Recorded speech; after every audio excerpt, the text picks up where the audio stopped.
Hello viewers, I doctor SBK Lal welcome you all in my YouTube channel. मेरे YouTube channel में आपका बहुत बहुत स्वागत है। अगर आप इस चैनल पर नए हैं तो चैनल को लाइक से और सब्सक्राइब कर लें। आज का वीडियो बहुत खास होने वाला है। इसमें हम प्रोस्टेट ग्लैंड से जुड़ी हुई बातें आपके साथ साझा कर रहे हैं। लेकिन हर एक वीडियो को शुरू करने से पहले या इसके बाद में मैं ये बात आपको बतलाता हूँ कि जो treatment should be done in supervision of A well skilled physician. तो अपना इलाज स्वयं नहीं करें, इलाज किसी कुशल चिकित्सक के निर्देशन में ही किया जाना चाहिए। तो आज का वीडियो बहुत खास होने वाला है। ये प्रोस्टेट ग्लैंड और उससे जुड़ी हुई जो बीमारी हैं उससे संबंधित है वीडियो, तो वीडियो के अंत तक बने रहें। आइए शुरू करते हैं। सबसे पहले हम जानते हैं कि प्रोस्टेट ग्लैंड क्या है। तो प्रोस्टेट एक ऐसी ग्रंथि है या ग्लैंड है जो सिर्फ पुरुषों में पाया जाता है। मूत्र इकट्ठा करने वाली थैली के नीचे और मूत्र निकालने वाली नली के बगल में अखरोट के आकार का ये ग्रंथि होता है।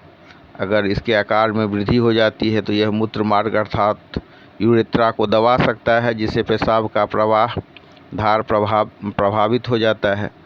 अब इस लक्षण की बात करें, अगर मतलब ये इसके साइज में बहुत अधिक वृद्धि हो जाती है तो पेशाब में रक्त आना, पेशाब का धार प्रभावित हो जाता है, मूत्रकृच्छता, बूंद बूंद पेशाब होना, पेशाब के रास्ते में दर्द, जलन, इजैकुलेशन के समय दर्द इत्यादि लक्षण हो सकते हैं।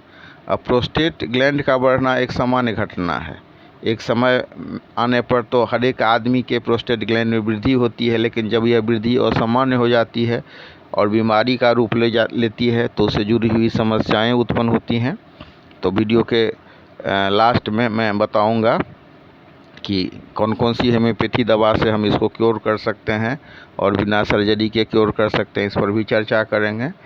तो प्रोस्टेट ग्लैंड का बढ़ना एक सामान्य घटना है, लेकिन जब ये इसमें वृद्धि ज़्यादा हो जाती है और सामान्य वृद्धि होती है तो उससे जुड़ी हुई जो समस्याएं होती हैं, जैसे कि मतलब बेनाइन प्रोस्टेट हाइपरट्रोफी जैसी समस्याएं हो जाती हैं।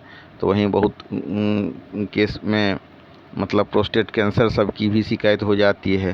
तो इस सब पर चर्चा करेंगे, क्योंकि प्रोस्टेट कैंसर का भी चर्चा करना ज़रूरी है, क्योंकि मतलब प्रोस्टेट मेल में प्रोस्टेट कैंसर की संख्या ज़्यादा देखी जाती है। तो आइए अब हम शुरू करते हैं। जैसे इसमें कुछ सामान्य सी बीमारी है प्रोस्टेट से जुड़ी हुई, जैसे प्रोस्टाइटिस है। इसमें क्या होता है कि प्रोस्टेट ग्रंथि में सूजन और पीड़ा हो जाती है, मूत्राशय में संक्रमण हो जाता है, पेशाब ऐसा महसूस होगा जैसे पेशाब लगा ही हुआ है, पेशाब की हाजत बार बार होगी। तो इसमें यूरेथ्रा दब जाता है, पेशाब करते समय तकलीफ़ होती है, पेशाब का धार समाप्त हो जाता है, पेशाब को रोक पाने में जो रोगी है वो असमर्थ हो जाता है और पेशाब में रुकावट आ जाती है, जिससे कि मतलब मूत्राशय पूरा खाली नहीं होता है। और बहुत ही प्रचलित एक बीमारी है इससे जुड़ी हुई, प्रोस्टेट ग्लैंड के बड़े होने से जुड़ी हुई, वो है BPH अर्थात बेनाइन प्रोस्टेटिक हाइपरप्लेसिया या बेनाइन प्रोस्टेट हाइपरट्रोफी। तो अंग्रेजी के जो डॉक्टर लोग हैं वो इसमें सर्जरी की सलाह देते हैं। अंदर के तरफ से प्रोस्टेट ग्लैंड बढ़ जाता है, लेकिन ये नॉन कैंसरस होता है। और प्रोस्टेट ग्लैंड की बात करें तो मेल में प्रोस्टेट कैंसर की सर्वाधिक संख्या देखी जाती है, लेकिन मतलब जो प्रोस्टेट ग्लैंड है उससे जुड़े हुए मामले की बात करें तो मात्र 1 से 2% ही कैंसरस होता है, बाकी सब नॉन कैंसरस ही होता है। लेकिन हम सावधानी के लिए इसमें PSA सब की जांच करा लेते हैं कि whether the patient is suffering from malignant case और नॉट। तो विशेषज्ञ के हिसाब से ये अगर कैंसर हो भी गया तो क्यूरेबल कैंसर की श्रेणी में आने वाला कैंसर होता है। और जांच की बात करें तो इसमें सबसे पहले हम अल्ट्रासाउंड करा करके देखते हैं कि इसका साइज कितना है, कितना बढ़ा हुआ है।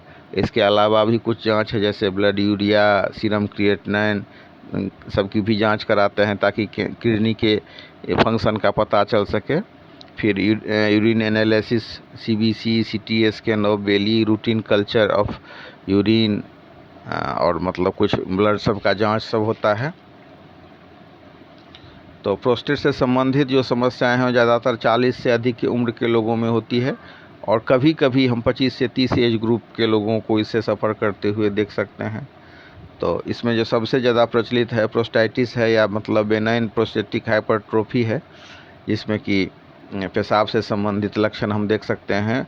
बूंद बूंद पेशाब आना, पेशाब में जलन, गंदा सा पेशाब, और कई बार तो BPH के चलते हाइड्रोनेफ्रोसिस हो जाता है, या मतलब hydronephrosis due to renal failure को हम देख सकते हैं। इसके अलावा भी पथरी, इम्पोटेंसी, हेमाचूरिया, रीनल इंसफिशियंसी जैसी शिकायतें उत्पन्न हो जाती हैं। कभी कभी बुखार जैसा अनुभव होगा, सुस्ती, कपकपाहट, कमजोरी, पेट में भारीपन, असहजता, जलन, burning in urethra, pain in penis, pain in scrotum, पेशाब में रक्त आना जैसी भी शिकायतें इससे जुड़ी हुई होती हैं।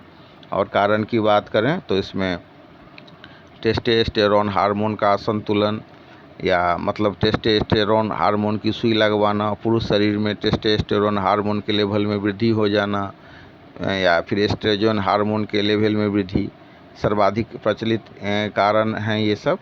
इसके अलावा भी अगर हम संक्षेप में बात करें तो सबसे जो प्रोमिनेंट फैक्टर है वो एजिंग है, या फिर hormonal imbalance, rich protein diet, dairy products का सेवन, high glycaemia foods, high protein diet, urinal track infection, sexually transmitted disease, या फिर पेशाब के नली में कैथेटर डलवाना, पेट के निचले हिस्से में चोट, ट्रॉमा, पानी कम पीना, कैथेटराइजेशन, और कुछ मामले में हम देख सकते हैं कि इसको हम आनुवंशिक बीमारी के रूप में भी समझ सकते हैं।